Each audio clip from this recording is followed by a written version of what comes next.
வீட்டில் சார்ந்த பெருமக்களை கூடிமிக்கிற தாய் தமிழ் சொந்தங்களை உங்கள் அனைவருக்கும் நமது பணிவான வணக்கம்.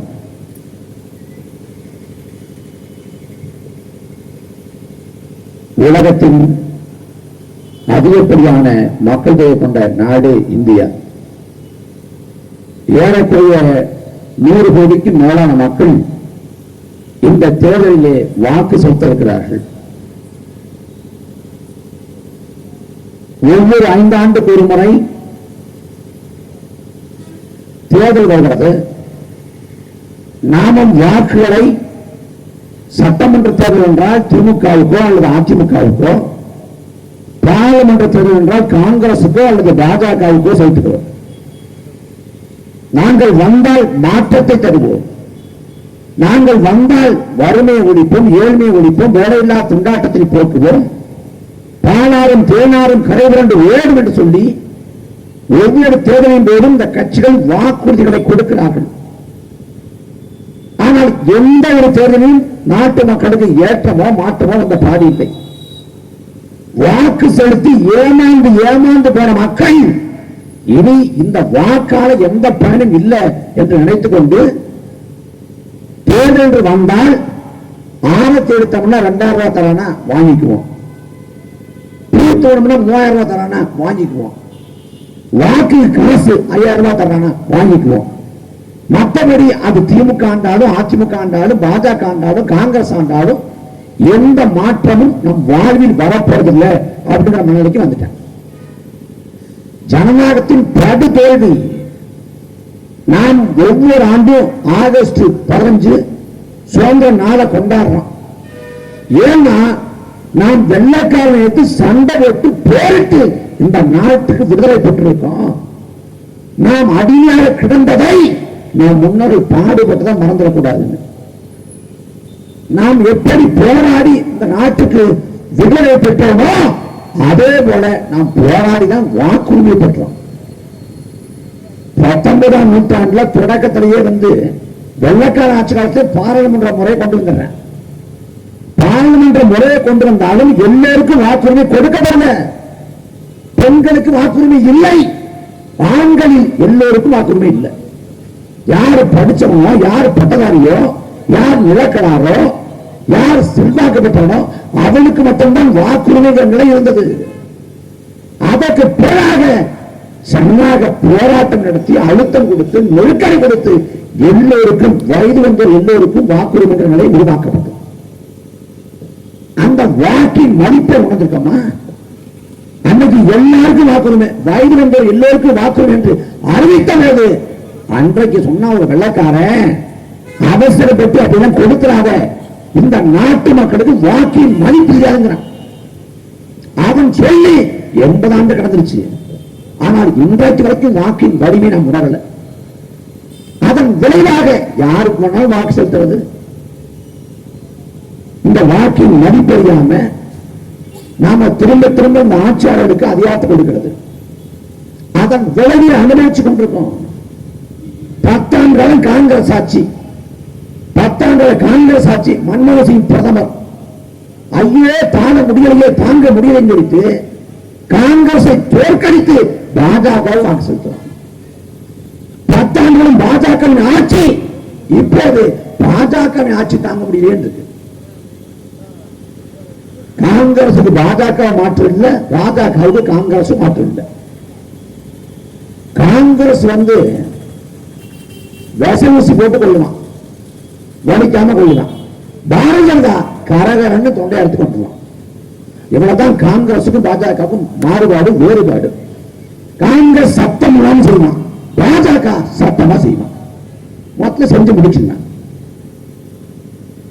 இப்ப மறுபடியும் ஐயா மோடி ஓட்டு கட்டு வர்றாங்க. ஐயா சொல்றாங்க 10 ஆண்டு ஆட்சிதான் சும்மா ட்ரெய்லர் தான், மெயின் இவதான் பார்க்க போறீங்கிறார். இந்த ட்ரெய்லருக்கே நாடு தாங்கல, வீடு தாங்கல, மக்கள் தாங்கல. இனிமே ஸ்பெஷல் ஐட்டம் இருக்குன்னு காமிச்சாங்கன்னா எங்க நிற்கிறது?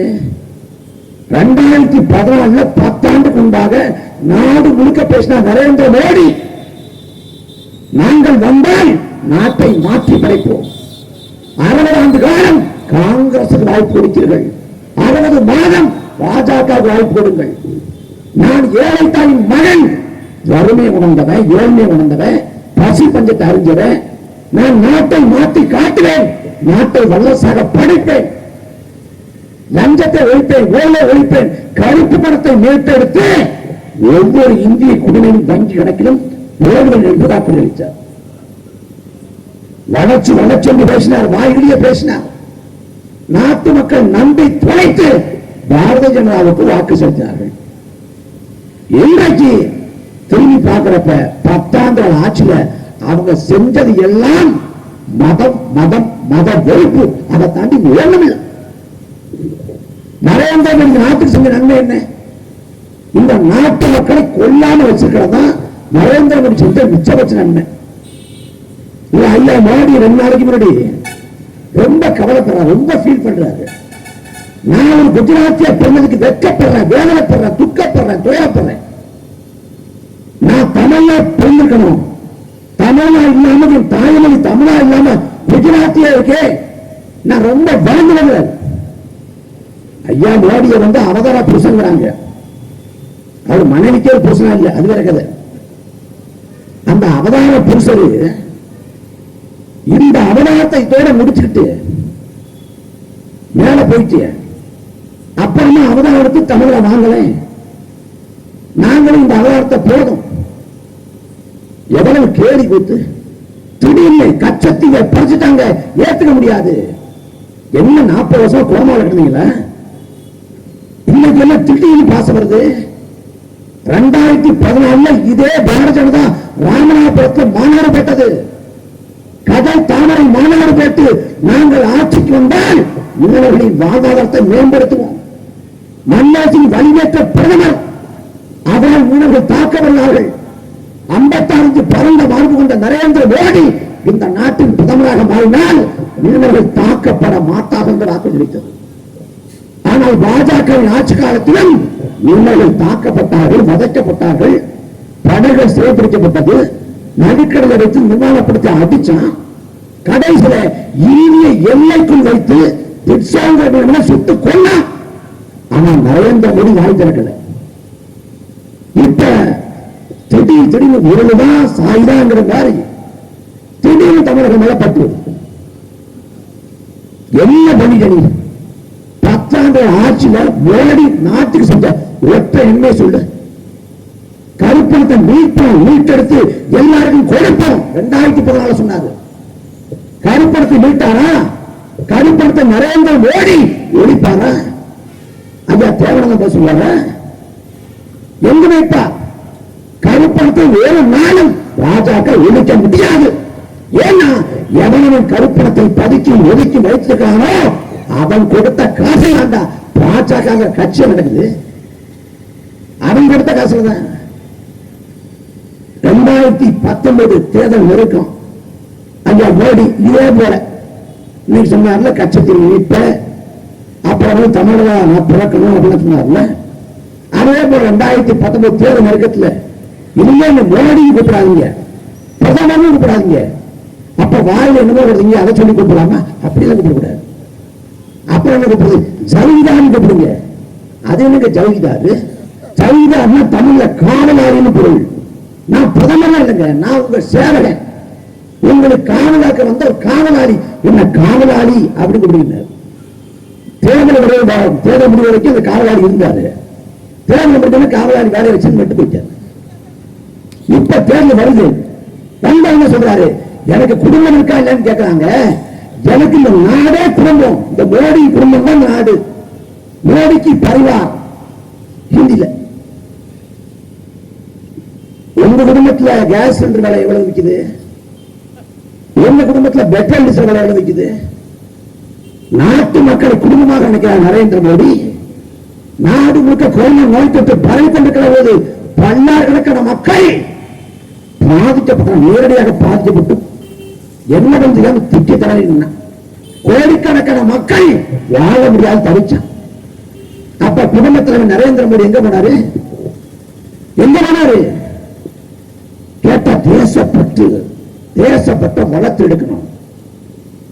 என்ன பண்ணலாம்? தேசப்பட்ட வளர்த்து எடுக்க ஒவ்வொருத்தரும் சுதந்திர நாளா குடியரசு நாளா வீட்டு வாசல்ல இந்தியாவோட தேசிய கொடியை ஏத்துங்க. சுதந்திர நாளுக்கு ஏத்துங்க, குடியரசு நாளுக்கு ஏத்துங்க. சரிங்க, நாங்க இந்தியாவோட தேசிய கொடி ஏத்துறோம். நீங்க என்ன தேத்த போறீங்க? நான் பெட்ரோல் விலையை ஏத்துறேன், டீசல் விலையை எடுத்துறேன், முடிஞ்சா கேஸ் விலையை ஏத்துறேன். நீங்க என்ன பண்ணுங்க? நீங்க தேசிய கொடி ஏத்துட்டு பாரத் மாதா கி ஜெய் முழக்கம் போடுங்க. பாரத் மாதா கி ஜெய் பாரதிய ஜனதா முழக்கத்தை வைக்கிறது. ஆனால் பாரத மாதா உயிரோடு வந்தால் அவளையும் கற்பழிச்சு கொள்ளணும். எதை பேச உனக்கு தைரியம் இருக்கு? எதை பேச பாஜக தகுதி இருக்கு, திராணி இருக்கு? ஒண்ணும் இல்லை. பாரத மாதாவுக்கு ஜெயம் போடுற நீ. பாரத மாதாவுக்கு மணிப்பூர் மாநிலத்தில் நூற்றுக்கணக்கான பழங்குடி மக்கள், பழங்குடி பெண்கள் பாலியல் வன்கொடுமைக்கு உள்ளாக்கப்பட்டார்கள். 2 பெண்களை முழுமையாக நிர்மாணப்படுத்தி அவர்களை கூட்டு பாலியல் வன்கொடுமைக்கு உள்ளாட்சி வீதியில் இழுத்து வந்தார். உலகம் பார்த்து வெட்கி தடைகிடுந்தது. நரேந்திர மோடி, அமித்ஷா இருந்தாங்க. என்ன பண்ணாங்க? என்ன பண்ணாங்க? கேரளாவில் கோயில் இருக்குது, சபரிமலை கோயில். கோயிலுக்குள்ள பெண்கள் போகக்கூடாங்க. போனா தீட்டு பற்றும் புனிதம் கட்டுங்க. தீட்டு பற்றுமா புனிதம் கட்டுமா? ஏண்டா கோயிலுக்குள்ள காளியம் இருக்கா, மாரியம் இருக்கா? அப்படி இருக்கிறப்ப எங்க பெண்கள் போகக்கூடாத?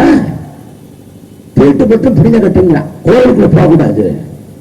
ஆனா காஷ்மீர்ல கோயிலை கருவறைக்குள்ளே வைத்து கத்துவாங்கிற பகுதியை சேர்ந்த ஒரு சிறுமிய ஒரு வாரம் வச்சு வச்சிருந்து அவள் கையை உடைச்சு, காலை உடைச்சு, முதுகெலும்பு முறிச்சு, வலுக்கட்டாயமாக வாயில போதைப் பொருளை தண்ணி திணித்து அவளை கூட்டு பாலியல் குடும்பம் பண்ணான்.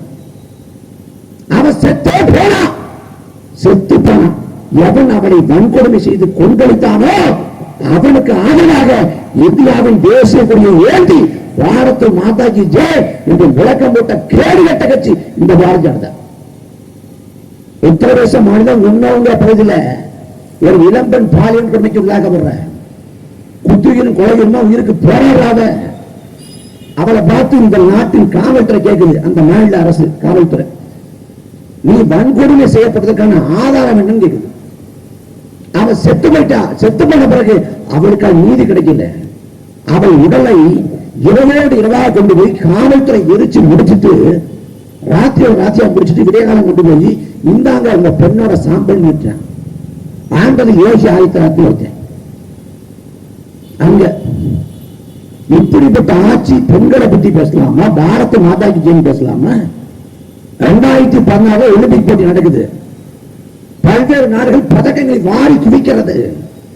சீனா, ஜப்பான், பிரான்ஸ், சின்னஞ்சிறிய குட்டி நாடுகள் கூட பதக்கப்பட்டியல் இடம்பெறுது, பதக்கங்களை போடுது. ஆனா இந்தியா ஒத்த பதக்கத்துக்கு வழி இல்லாம இருந்துச்சு. 120 கோடிக்கு மேலான மக்கள் கொண்ட நாட்டில் ஒத்த பதக்கத்துக்கு வழி இல்லை. அப்ப ஒட்டுமொத்த நாடும் ஏங்கி தவிக்கிறது, ஒரு பதக்கம் வாங்க மாட்டோமான்னு. அந்த சமயத்துல சாக்ஷிக் மாலிக்க பெண்ணி மல்யுத்த போரில் பதக்கத்தை விடுறாங்க. அப்ப இதே நரேந்திர மோடி சொல்றாரு, சாக்ஷிக் மாலிக் இந்தியாவின் மகள், அவள் இந்தியாவின் மகள் என்று நினைக்கிறார். அதே சாக்ஷிக் மாலிக் மல்யுத்த சம்மேளனத்தோட தலைவர் பிஜேபி காரன் இருக்கான். அவன் பாலியல் அத்துமீறல் ஈடுபடுறான், இவங்க தொந்தரவு பண்றான்னு சொல்லிட்டு அவங்க புகார் பண்றாங்க, நடவடிக்கை எடுக்கல. போராடுறாங்க, நடவடிக்கை எடுக்கல. கடைசியாக நான் வாங்கிய பதக்கங்களை எல்லாம் கங்கை நதிக்கரை வீச போறாங்க. கடைசியில விரட்சி விட்டு மனம் உடைந்து போய் மல்யுத்த விளையாட்டை விட்டு வெளியேறினார் சாக்ஷிக் மாலிக். அந்த சாக்ஷிக் மாலிக்கு நீதியை பெற்று துப்பில்லாத பாரதிய ஜனதா பாரத் மாதாக்கு ஜெயங்கிறான். என்ன பண்றது? எந்த உரிமைக்காக இருக்கேன்? எந்த உரிமைக்காக? ஏதாவது ஒரு உரிமைக்காக பேசிருக்காங்க? காவிரியில தண்ணி கட்டு 30 ஆண்டுகளுக்கு மேலாக போராடி கொண்டிருக்கோம். ஓராண்டு 2 ஆண்டுல 30 ஆண்டுக்கு மேல. ஆனா தண்ணி வர்றதில்லை. மத்தியில் பாஜக ஆண்டாலும் சரி, காங்கிரஸ் ஆண்டாலும் சரி, மாநிலத்தில் திமுக ஆண்டாலும் சரி, அதிமுக ஆண்டாலும் சரி, காவிரியில தண்ணி வராது. ஒவ்வொரு வருஷமும் விவசாயிகள் தற்கொலை பண்ணி சாமா. வாடிய பயிரை கண்டு வாழ முடியாது, அந்த பையோடு சேர்ந்து நானும் கருகி போறேன்னு கருகி சாமா விவசாயி. அப்படி விவசாயி செத்தவாது இந்த காங்கிரஸ் என்ன பண்ணது, பாரதிய ஜனதா என்ன பண்ணது? ஒண்ணும் இல்லை, ஒண்ணுமே கிடையாது. இப்ப காங்கிரஸ் பாரதிய ஜனதா ரெண்டு கட்சியும் காவிரி உரிமைக்காக பேசுமா? காவிரி தமிழனுக்கான தாயின உரிமை, அதை கர்நாடக அரசு மறுக்க கூடாது என்று காங்கிரஸோ பாஜக பேசுமா? பேசாது. பேசினால் கர்நாடகாவை டெபாசிட் தராது. நாம மாநிலத்தை பயமக்க நமக்கு காவிரி பிரச்சனையே கிடையாது. ஏன்னா கர்நாடகாவில் காவிரி ஓடுது, தமிழ்நாட்டில் காவிரி டெல்டா மாவட்டங்கள்னா தஞ்சாவூர், திருவாரூர், நாகப்பட்டினம் 3 மாவட்டத்தை சொல்றோம். ஏன்னா இங்குதான் பெரும்பான்மை காவிரி ஆறு பாயுது. அதே போல அங்க கர்நாடகாவில் மாண்டியா, பெங்களூரு, மைசூருன்னு காவிரி டெல்டா மாவட்டங்கள் இருக்கு. இங்க காவிரி சிக்கல்னா தஞ்சாவூர் பிரச்சனை, திருவாரூர் பிரச்சனை, நாகப்பட்டினம் பிரச்சனை பாக்குறேன். அங்கேயும் ஒரு 3-4 மாவட்டங்கள் தான் காவிரியால பயன்படுது, வளம் பெறுது. ஆனா அங்க காவிரி பிரச்சனை அங்க இருக்கிற காவிரி மாவட்டங்கள் பிரச்சனை இல்ல, ஒட்டுமொத்த கர்நாடகச்சி பிரச்சனை. ஆனா தமிழ்நாட்டில் காவிரி பிரச்சனை, தஞ்சாவூர் பிரச்சனை, திருவாரூர் பிரச்சனை. இந்த இடத்தில் தான் தமிழகம் மீண்டுமானது. காவிரி இனத்தாக பாஜக பேச மாட்டேன். அதே போல மீனவர்கள் தாக்கப்படுவாங்க. ராமநாதபுரத்தில் மீன்பிடிக்க போற மீனவர்கள் நடுக்கடல தாக்கப்படுவாங்க. நாகப்பட்டினத்தில் மீன்பிடிக்க போற மீனவர்கள் நடுக்கடல தாக்கப்படுவாங்க, கொலை செய்யப்படுவாங்க. பாரதிய ஜனதா வாய் திறக்காது, ஒருபாடு வாய் திறக்க மாட்டான். இந்துக்களை வீதிக்கு வாருங்கள் யார் கூப்பிடுறா? பாரதிய ஜனதா. பாஜக எப்ப ஆட்சிக்கு வந்தானோ அன்னைக்கே இந்து என்ன, இஸ்லாம் என்ன, கிறிஸ்தவம் என்ன எல்லா மக்களும் நீதிக்கு வந்துட்டான். இன்னும் பிச்சைலாம் எடுக்கல, புதுசா நீதிக்கு வர்றது. தமிழர்கள் தான் இந்துக்கள், இந்துக்கள் தான் தமிழர்கள். யார் நம்ம ஐயா கெச்சராஜா? தமிழர்கள் தான் இந்துக்கள், இந்துக்கள் தான் தமிழர்கள் என்றால் ஈழ நிலத்தில் கொன்றடிக்கப்பட்ட 1.25 லட்சம் தமிழர்களில் குறைந்தபட்சம் 1.5 லட்சம் பேர் இந்து. நீ சொல்ற வரையின்படி 1.5 லட்சம் இந்துக்களை கொன்றடித்தவன் மகிந்த ராஜபக்சே, சசில் ராஜபக்சே, கோத்தபய ராஜபக்சே. அந்த மகிந்த ராஜபக்சே இந்தியாவுக்கு வந்தபோது அருகாமையில் ஆந்திராவில் திருப்பதி வெங்கடாசலி கோயிலுக்கு வழிபாட்டுக்காக வந்தபோது அந்த நிலத்தில் இந்துக்களை கொண்டடித்து விட்டு சிவன் கோயிலை, முருகன் கோயிலை, பிள்ளைகளை இடித்து முடித்து விட்டு இந்த நிலத்திலே உனக்கு இந்து கோயிலை விட வேலைன்னு ஏதாவது ஒரு இந்துத்துவ அமைப்பு கேள்வி கேட்டது உண்டா? இல்ல. காவிரில சத்தா இந்துக்கள் சத்தாங்கன்னு போராட மாட்டான், வாய் திறக்க மாட்டான். ஆந்திராவுக்கு கூலிக்கு மரவட்ட போறப்ப சம்மரக்கட்டை கடத்த வந்த கடத்தக்காரன் பழி சுமத்தி ஒரே நாள்ல காக்கை குருவியை சுடுவது போல 20 தமிழர்கள் சுட்டு போட்டேன். ஆந்திராவில் பாஜக கண்டித்ததா? காங்கிரஸ் கண்டித்ததா? மந்த பிரியாஜா ராகுல் காந்தி வாய் திறந்தாரா? வாய் திறக்க மாட்டார்கள், வாய் திறக்க மாட்டார்கள். ஆனா நாம புரிஞ்சுக்கிறது இல்லை. இந்த கட்சிகளை, இந்த ஆட்சிகளை நாம் புரிஞ்சுக்கிறது இல்லை. இவங்க நாட்டை மாத்த போகணும்னு நம்புறோம். பாஜக எதுக்கு ஓட்டு போடணும்? பாஜக வாக்கு செலுத்த வேண்டிய அவசியம் என்ன? இந்த புதுசா கண்டிப்பாரு தமிழ்நாட்டில் 22,000 புத்தகத்தை படிச்சவர், 22,000 புத்தகத்தை படிச்ச உதவி வேட்புமனு தாக்கல் பண்ண தெரியல. என்ன சொல்றாங்க? அண்ணாமலை எடுத்து திமுக தமிழ் வேட்பாளர் போட்டு. உண்மைதான், திமுக படுத்த மட்டும் தமிழ் வேட்பாளர் இல்ல, பாஜக படுத்த தமிழ் வேட்பாளர் தான். அண்ணாமலை கம்மி தான். எது எந்த பட்சத்துக்கும் தெரியாது. கோயம்புத்தூர்ல வெயிலோட அளவை அமிர்சாங்க ஏத்துட்டாங்க. என்ன ஏசியாது ரிமோட் வச்சு ஏற்றுறதுக்கு? அந்த அளவுக்கு தான் அரசியல் புரிதல். ஆளுநருக்கும் சபாநாயகருக்கும் வேறுபாடு தெரியல. அவரை வச்சு அண்ணாமலைங்க நீ கர்நாடகத்தில் சிங்கம்னு சொல்லி தெரிஞ்சிருக்கலாம். தமிழ்நாட்டில் நீ ஆடுதான், அதுவும் பழி ஆடு.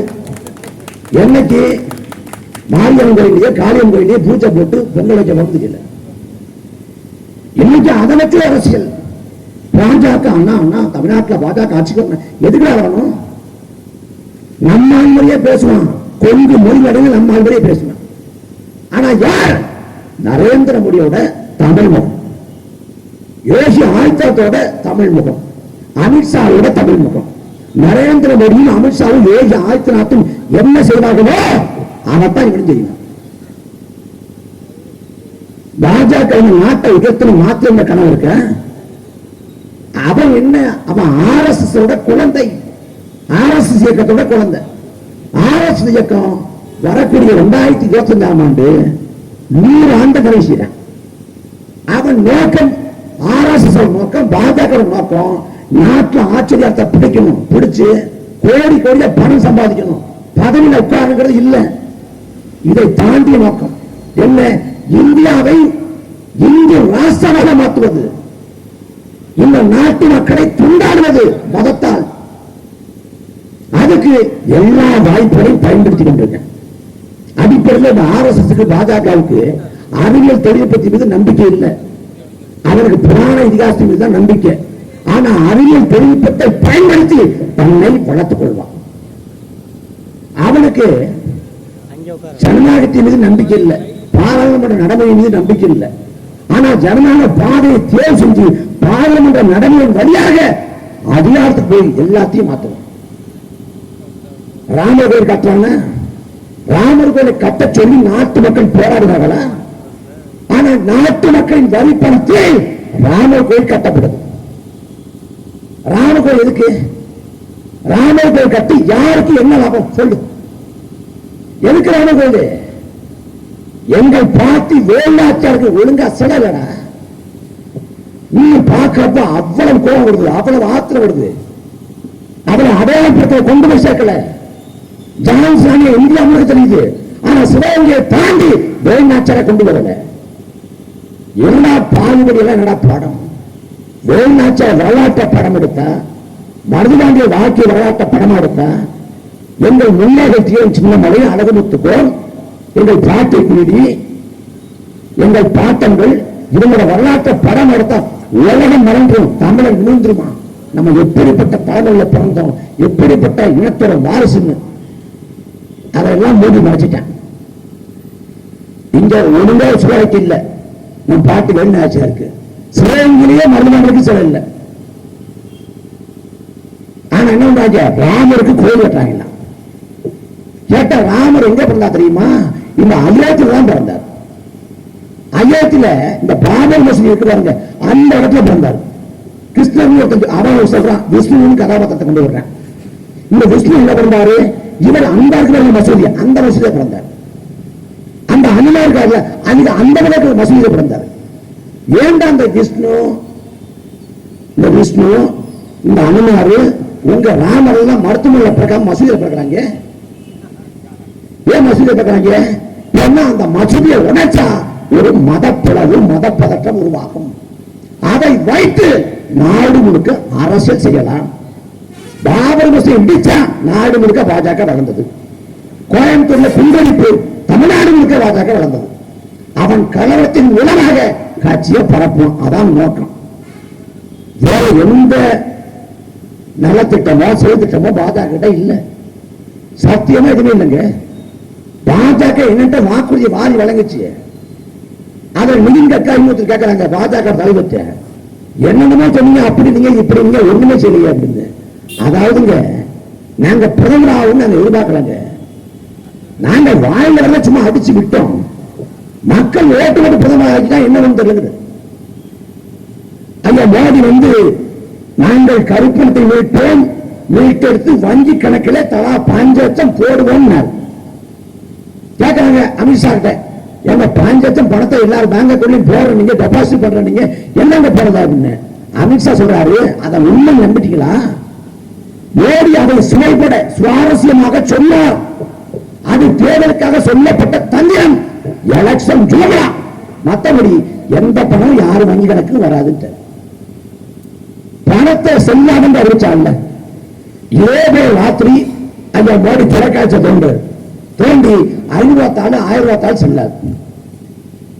ஏன்னா நான் கருப்பணத்தை ஒழிக்க போறேன், அதுக்கு நீங்க பொறுத்துக்கணும், அதுக்கு நீங்க பொறுத்துக்கணும். இது கருப்பு பணத்துக்கான துல்லிய தாக்குதல், சர்ஜிக்கல் ஸ்ட்ரைக்.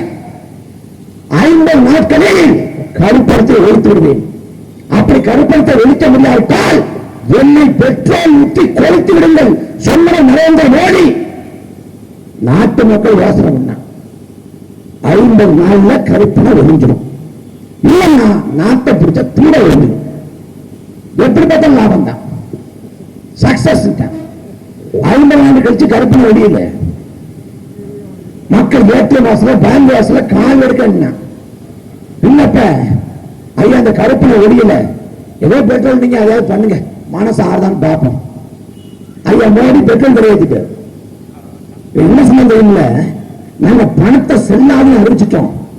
பெரிய பெரிய பணக்கார முதலாளி எல்லாம் கருப்பை வச்சிருப்பான். அவன் பழைய தாளை கொடுத்து புதிய ரூபாய் தாளை மாத்த பேங்குக்கு வரமாட்டான், ஏடிஎம்க்கு வரமாட்டான். அப்ப எப்படி பார்த்தாலும் ஒரு 4 லட்சம் கோடி 5 லட்சம் கோடி பணத்தை மாத்த ஆளாம அனாமத்தா கிடக்கும். அந்த அனாமத்தா கிடக்கிற பணத்தை நாங்க எடுத்துக்குவோம், எடுத்து ரிசர்வ் பேங்க் ஆஃப் இந்தியா கிட்ட பேசி கரெக்ட் பண்ணி வாங்கிடுவோம். அப்ப 4 லட்சம் கோடி 5 லட்சம் கோடி தெரிச்சுன்னா நாங்க நாட்டை வல்லரசாக்கிறோம். ஆனா இவன் செல்லாத அறிவித்த பணத்துல 99 விழுக்காடு பேர் வந்து பணத்தை கொடுத்து மாத்திட்டான். வங்கிக்கு வந்து மாத்தாத பணங்கிறது வெறும் 14,000 கோடி தான். 5 லட்சம் கோடி 4 லட்சம் கோடி மாத்தாடுறதுன்னா வங்கிக்கு வராத பணம் வெறும் 14,000 கோடி தான். ஆனா புதுசா 500 ரூபாய் தாடு 2000 ரூபாய் தாடு அச்சடிக்கான செலவு 21,000 கோடி, வரவு 16,000 கோடி, செலவு 20,000 கோடி. இந்த திட்டத்துக்கு உள்ளேயே 7,000 கோடி நஷ்டம். வெள்ளி புட்டை உடைச்சு விளக்க மாத்த இருக்கப்பட்ட கதை போச்சு. ஆனா சொல்லிட்டான் வெற்றி, அமோக வெற்றி. நாம் வெற்றி பெற்று எப்படி சொல்றீங்க? யார் பொண்டாட்டி பத்தையோ அவன் கண்களுக்கு மட்டும்தான் கடவுள் தெரிவாள் என்று வரைய சொன்னது போல, யாரு தேசத்துறை இல்லையோ, யார் நகைப்புற நக்சல்லையோ, யார் ஆன்டி இந்தியன்லையோ அவங்களுக்கு தான் வெற்றி பண்ணா திட்டமா தெரியும். இன்னைக்கு வரைக்குங்க பணத்தை செல்லாத அறிவிச்சுட்டு இந்த நாட்டு மக்கள் கிடைச்ச நன்மை நன்னு பாஜக கேளுங்க, சொல்ல மாட்டான். இந்தியாவின் பொருளாதாரம் அடியில் விழுந்துருச்சு, பண மதிப்பிழப்புல. அடுத்து கொள்ளையாளர் கொண்டு வரான் ஜிஎஸ்டி, சரக்கு மற்றும் சேவை வரி கொண்டு வர. இந்தியா முழுக்க ஒரே வரி கொள்கை. இதனால விலைவாசி குறையும், வரி மிச்சமாகும், வரி நிறைய கிடைக்கும், அதை நாட்டு மக்களுக்கு பயன்படுத்தணும். ஆனால் மாறாக இந்தியாவுக்கு சிறு குறு தொழில் எல்லாம் முடங்கி போச்சு. பல லட்சக்கணக்கான மக்கள் வேலை வாய்ப்பை இழந்தார்கள். பல லட்சக்கணக்கான பேர் வேலை வாய்ப்பை இழந்தான். யாருக்காக அந்த சரக்கு மற்றும் சேவை வரி இந்த ஜிஎஸ்டி வந்தா? தனிப்பெரும் முதலாளிகள் இந்தியாவில் எந்த மாநிலத்திலும் தொழில் தொடங்கலாம். அதற்கு ஏதுவாக கொண்டு வரப்பட்ட சட்டம் தான் சரக்கு மற்றும் சேவை வரி. வேற ஒண்ணுமே கிடையாது. இதை 2014 வடச்சின்னு பேசினா நாங்க வந்த நாட்டை உயர்த்துவோம் முன்னேற்றுவோம். ஆனா ஆட்சிக்கு வந்த பிறகு 5 ஆண்டு தொடங்கி 10 ஆண்டு வரைக்கும் எல்லாமே மத வெறுப்பு நடவடிக்கை. 2020 தொடக்கத்துல நாடு முழுக்க கொரோனா நோய் தொற்று பரவி கொண்டிருக்கு. கொரோனா நோய் தொற்று உலகம் முழுக்க பரவுது. உலக நாடுகள் விழித்துக் கொள்ளுது. நோய் தொற்றை பரவாம எப்படி தடுக்கிறது, அதுக்கு என்ன வழி, என்ன வாய்ப்பு? ஒருவேளை ஊரடங்கு போட்டா மக்கள் எப்படி வாழ்வாங்க, மக்கள் எப்படி தாக்கு பிடிப்பாங்க, அன்றாடங்கட்சிகள் வாழ்வாதாரம் என்ன ஆகுங்கிறது குறித்து அவன் சிந்திக்கிறான். புலம்பெயர் தொழிலாளர்கள் எப்படி போவாங்க, எப்படி தாழ்வாளத்துக்கு திரும்புவாங்கன்னு யோசிக்கிறேன். எப்ப இதுக்கான ஊசி கண்டுபிடிக்கிறது, எப்ப மாற்று மருந்து கண்டுபிடிக்கிறது, எத்தனை காலம் ஆகும், இது குறித்து உலக நாடுகள் சிந்திக்கிறது. ஆனா இந்தியாவில் கொரோனா நோய் தொற்று பரவி கொண்டிருக்கிற வேளையில் பாஜக பரப்ப செஞ்சது என்ன பரப்புரை? முஸ்லிம்கள் திட்டமிட்டு கொரோனாவை பரப்புகிறார்கள். கொரோனா ஜிகாத், முஸ்லீம் கிட்ட வந்து நீங்க பாதுகாப்பா இருங்க, எச்சரிக்கையா இருங்கன்னு சொல்லி ஒரு பேரிடர் காலத்தில் கூட மத வெறுப்பு பரப்புரை கட்டவிழ்த்து விட்டான். மத வெறுப்பு பரப்புரை. இவன் மத வெறுப்பு எங்க நினைச்சு தெரியுமா? கடைசியாக வந்து நின்ன இடம் மேற்கு வெள்ளத்தில் பூங்கா. பூங்காவில் 2 சிங்கம் இருக்கு. அந்த 2 சிங்கம் குறித்து ஒரு நீதிமன்ற வழக்கு போடுறேன். என்ன வழக்குன்னா, அந்த சிங்கம் சேராம பாத்துக்கணும். ஏங்க அந்த சிங்க சந்தை கொடுக்கணும் பிரச்சனை. ஒரு சிங்கத்துக்கு பேர் வந்து சீதா, இன்னும் சிங்கத்துக்கு பேரு அக்பர். சீதா வந்து ராமோட தான் சேரணும், அப்போட சேரக்கூடாது. சேர்ந்தா உங்க மனசு பின்பற்றும். நாட்டில் வழக்கு போறாங்க. இதை போல பைத்தியத்தை உண்டா? யாருக்கு தாண்டா மதம் பிடிக்குது? நீங்க ஆட்சி பண்றது தாண்டா சிங்கத்துக்கு கூட மதம் பிடிக்குது. சிங்கத்துக்கு கூட மதத்தை கொண்டு வந்துட்டேன். ராமர் கொண்டு கட்டி முடிச்சுட்டு மதியம் 1:30 வரைக்கும் இல்ல 12 1:30 வரைக்கும் நம்ம விடுமுறை விட்டலாம். எதுக்கு? ராமர் பிறந்த ராமர் ரொம்ப சோர்வா இருப்பார், தூங்குவார். இப்ப என்ன பண்ணிட்டான், அவர் குழுவிட்டு அந்த பருத்திய கம்பெனியை போட்டுட்டான். ராமர் எங்க பிறந்தார்? இல்ல ராமன் அயோத்தியில மட்டும் இல்ல, அகில உலகத்துல எங்கேயுமே பிறக்க, என்ன பிறக்கவோ இறக்கவோ அவர் மனிதனும் அல்ல, அவதாரமும் இல்லை. ராமர் பிரசவிக்கப்பட்டது எங்க பிரசவிக்கப்பட்டாரு? ஓலைச்சுவடி இல்ல, வால்மீகின்னு ஒருத்தன் ஓலைச்சுவடி இடம் பாரு, அந்த இடத்துல ராமர்ல கதாபாத்திரம் பிறந்தது. பாகுபலியும் ஒருத்தன் வாழ்ந்தான், நல்ல வீரன், நல்ல அரசனா வர வேண்டியவன். அந்த பாகுபலியை அவன் சகோதரன் பல்வாழ்த்தனை சூழ்ச்சி பண்ணி கட்டப்பா முதல கிட்ட வச்சு கொண்டுட்டான். அந்த பாகுபலி இந்த பக்கம் பரமக்குடி பக்கம் பிறந்தான். அந்த பாகுபலிக்கு கோயில் கட்டி 4 பேர் கிளம்பினான்னா எவ்வளவு பெரிய பைத்தியகாரத்தனமோ அப்படிப்பட்ட பைத்தியகாரம் தனம் இந்த ராமருக்கு கோயில் இருக்கு. ராமருக்கு இருக்கா கோயில்? ராமருக்கும் தமிழ்நாட்டுக்கு என்ன தொடர்பு? ஒண்ணுமே இல்லை. எங்க கையில் அண்ணா இருக்காரு, எங்க கருப்பணசாமி இருக்கு, எங்க கொல்லங்குடி காடு இருக்கு, எங்க வெற்றுடைய காடு இருக்கா? இவங்கள யாரு? இவங்கள யாரு?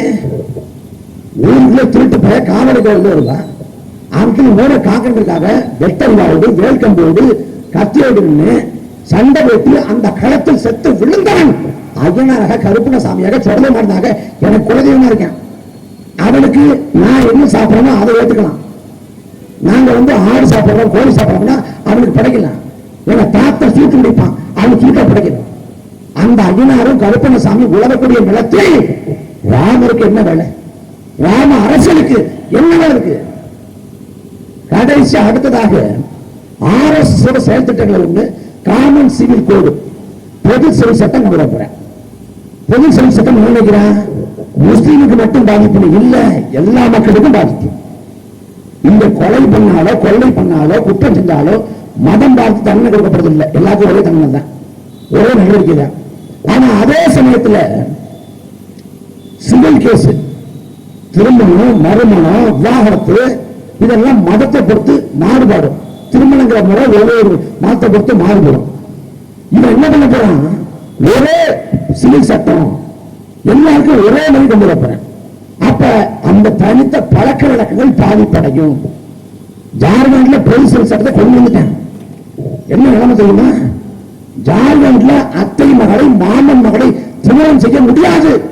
ஜார்க்கண்ட் நிலைமை 30 வயசை கடந்துச்சு, காதலிச்ச பொண்ணு விட்டு போயிடுச்சு, பொண்ணு பார்த்தா இந்த பொண்ணு செட் ஆகல, சரி அத்தை மகளையும் மாமன் மகளையும் கல்யாணம் பண்ணி செட்டில் ஆகலாம் ஒருத்தன் நினைச்சா கூட நான் மாமனை தான் கல்யாணம் பண்ணிக்குவேன், நான் அத்தானை தான் கல்யாணம் பண்ணிக்குவேன். அந்த பொண்ணு ஒத்த காலம் இருந்தா கூட ஐயா மோடி கல்யாணம் பண்ண விட மாட்டார், ஐயா அமித்ஷா விட மாட்டாரு. 1960 நாமளும் மொட்டா சுத்த வேண்டியது. இந்த ஆட்சியை தான் பாஜக கொடுக்க போறேன். இந்த பாஜக நாட்டுக்கு தேவையா? இந்த பாஜக விதை போட்டது யாரு? பாஜக விவரத்தை முளைச்சு வர காரணம் யாரு? காங்கிரஸ். காங்கிரஸ் மட்டும் நல்ல ஆட்சியை கொடுத்திருந்தா ஏழா பாஜக, ஏழு பாஜக 10 ஆண்டுகள் கொடுங்கோல் ஆட்சி மன்மோகன் சிங் ஆட்சி.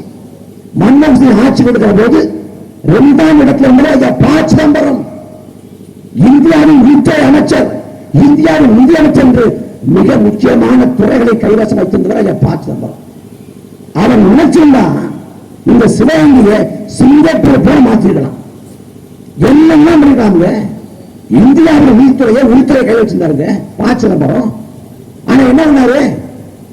சிவகங்கையில எத்தனை வளர்ச்சி திட்டங்கள் கொண்டு வந்திருக்காரு, எவ்வளவு மக்களுக்கு வேலைவாய்ப்பை பெற்றுக் கொடுத்திருக்காரு, அடிப்படையான தேர்தல் போக்கப்பட்டிருக்கா, மக்களுக்கு எல்லாம் செஞ்சு கொடுக்கப்பட்டிருக்கா? ஒண்ணுமே செய்யல. அவர் பண்ணது 10வது விட்டு இப்ப அவர் மகன் வருவாரு கார்த்தி சிதம்பரம். பாச்சம்பரம் ஐயா பேசுற பாத்தீங்கன்னா நகைச்சுவை வாழைப்பழம் மாதிரி பேசுவான் மேடம், அந்த மாதிரி இனிக்க பேசுவாரு. ஆனால் ராஜலட்சுமியை விட பெரிய கொடுப்பாடு. கண்முன்னே 2 லட்சம் தமிழர்கள் கொந்தளிக்கப்பட்ட போது ராஜலட்சுமி மக்களை கொந்தளிப்பதற்கு நிதியை கொடுத்தவர் இந்த ப. சிதம்பரம். அந்த ப. சிதம்பரம் அவர் மகன் கார்த்தி சிதம்பரம் இலங்கைக்கு போய் சிங்கள பார்லிமெண்ட் ஜெயிக்கலாம், தமிழ்நாட்டு பார்லிமெண்ட் ஜெயிக்க கூடாது, தோற்கடிக்கணும். இனத்துரோகி, குல துரோகி, பிறந்த இனத்தை காட்டி கொடுத்த கூட்டி கொடுத்த துரோகிகள் ப. சிதம்பரம். தோற்கடிக்கணும். எதுக்கு ப. சிதம்பரம் ஓட்டு போடணும்? எதுக்கு ஓட்டு போடணும்? மன்மோகன் சிங் ப. சிதம்பரமான்னு பேசப்பட்டுச்சு. யாரு பிரதமர்னு? மன்மோகன் சிங் இணையான பொருளாதார மேதை, அந்த அளவுக்கு வலிமை வாய்ந்த இடத்துல இருந்தார் ஐயா ப. சிதம்பரம். அவங்க என்ன பண்ணாங்க? சிவகங்கை தமிழுக்கு என்ன பண்ணாங்க? இந்த தமிழ்நாட்டுக்கு, தமிழர்களுக்கு, தமிழ் மண்ணுக்கு என்ன செஞ்சார்? இன்னும் துரோகம் செஞ்சார். மக்கள் சாகப்படும் போது, மக்கள் செத்து விடும் போது வேடிக்கை பார்த்து கொண்டு சோனியா காந்திக்கு ஒரு பகை இருக்குது, தமிழர்களை கொண்டு குவிக்கணுங்க. அவங்க இருக்குன்னா அந்த அம்மா நம்ம இனம் இல்லை. ஆனா இந்த நிலத்தை பிறந்த ப. சிதம்பரத்துக்கு ஏதாவது ஒரு இடத்துல என் நிலத்தான் சாகடிக்க போறான், நான் பேசக்கூடிய தமிழ் மொழியை பேசக்கூடிய அந்த இடத்துல செத்து விடுறாங்க, ரோசமும் கோபமும் வந்து அந்த காங்கிரஸ் கட்சி விட்டு வெளியேறணும். ஆனா வெளியேற மக்கள் சாகும்போது கூட பதவியை இருக்கப்படுத்திக் கொண்டிருந்தார். அந்த ப. சிதம்பரத்துக்கு, கா. சிதம்பரத்துக்கு இங்க என்ன வேலை? என்ன வேலை? பாஸ்போர்ட் எடுத்து இலங்கைக்கு போங்க, உங்க சொன்னாக்க பயன்படுத்தி அந்த குடியுரிமை பெற்றுருங்க. அங்க போய் சிங்களாண்ட கேளுங்க, நான் உங்களுக்கு சேவை பண்ணேன், உங்களுக்காக நின்று தமிழரை கொண்டு வைக்க தொலை போனேன், எனக்கு ஓட்டு போடுங்க கேளுங்க. சிங்களம் ஓட்டு போடுவான், தமிழருக்கு ஓட்டு போடணும், தமிழருக்கு ஓட்டு போடணும். அதுவும் கா. சிதம்பரம் அவர் ரொம்ப ஆழ்த்திக்க மாட்டாரு, பாப்பாரு. ரொம்ப கஷ்டமா இருக்கா? டிவி ஆஃப் பண்ணு, டிவி ஆஃப் பண்ணி டிவி சேனலை மாத்து, ஓடிடில படம் பார்ப்போம். நெட்ஃபிளிக்ஸ் என்ன படம் வந்திருக்கு? அவ்வளவு 5 மாநிலத்தில் வந்து காங்கிரஸ் தோத்து போகுது, பாஜக வெற்றி பெறுது, பாஜக மேல இருந்து வருது. ஐயோ பாஜக வெற்றி பெறுது, இது ஜனநாயகத்துக்கு பேராபத்து, எல்லாரும் கண்ணு தவிக்கிறான். இங்க ஐயா ப. சிதம்பரத்தோட தவ புதல்வன் கா. சிதம்பரம் சொல்றாரு, அதை விடுங்க, நெட்ஃபிளிக்ஸ் ஓடிடி தளத்துல என்ன படம் பார்த்தா நல்லா இருக்கும் சொல்லுங்க. அங்க ராகுல் காந்தி தண்டனை கொடுத்துட்டாங்க, ராகுல் காந்திக்கு தண்டனை கொடுத்தா இவர் ட்விட்டர்ல போய் இந்த விளையாட்டு நல்லா இருக்கான்னு விளையாடிட்டு பார்த்துருக்க. இந்த மனுஷனை, இந்த ஆளை நீங்க சட்டமன்ற பார்லிமெண்ட் உறுப்பினராக்கி பார்லிமெண்ட்டுக்கு அனுப்பி என்ன பண்ண போறீங்க? என்ன பண்ண போறீங்க? அவங்க அப்பா மேத, பொருளாதார மேத, அவரே ஒண்ணு கொடுங்கல.